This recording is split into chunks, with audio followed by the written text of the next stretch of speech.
Skade, the ski goddess. The Asp had a daughter whose name was Skade. She was a wild and beautiful Jotun maiden who spent most of her time skiing and hunting in her father's mountains. When Skade heard of the Asp's death, she started up to Asgard, angry, every bit as fierce and dangerous as a Valkyrie.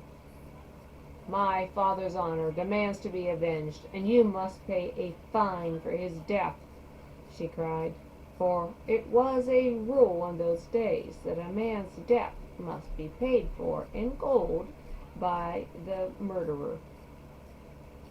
"You do have a claim on us," the Aesir agreed, "but since we know that your father left you a great pile of gold, perhaps you would rather have some other form of payment. We will give you the honor of choosing one of us as your husband, and that will make you one of the goddesses." Skade said that would please her, but she did not want to seem too eager, so she made the condition that before she chose a husband, the Aesir must make her laugh. And that, she thought grimly, would be a hard task for them. She was not in a laughing mood. The Aesir accepted her condition. They laid down a condition of their own. If they made her laugh, she must choose her husband only by looking at his legs alone. Skade agreed, and the Aesir set about the business of trying to make her laugh. But hard as they tried, the most they could do was get her mouth to wrinkle up a little bit. At last Loki had a billy goat brought and tied himself to its beard. They both tugged and pulled with each other with all their might.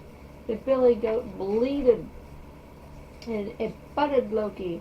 Loki screamed and kicked the goat as they went back and forth. At last Loki made a somersault right into Skade's lap. She could not help but to laugh. With that, she had made peace with the Aesir. Now it was time for her to choose a husband.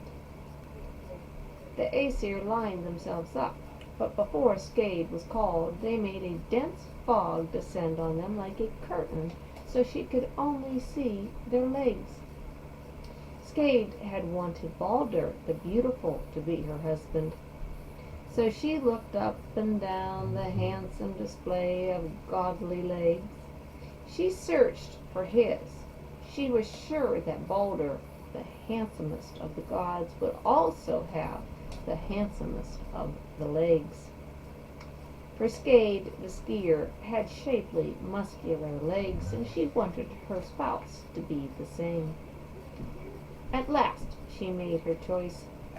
Poor Skade. When the fog lifted, she saw that the legs belonged to Njord, but she would have to make the best of it.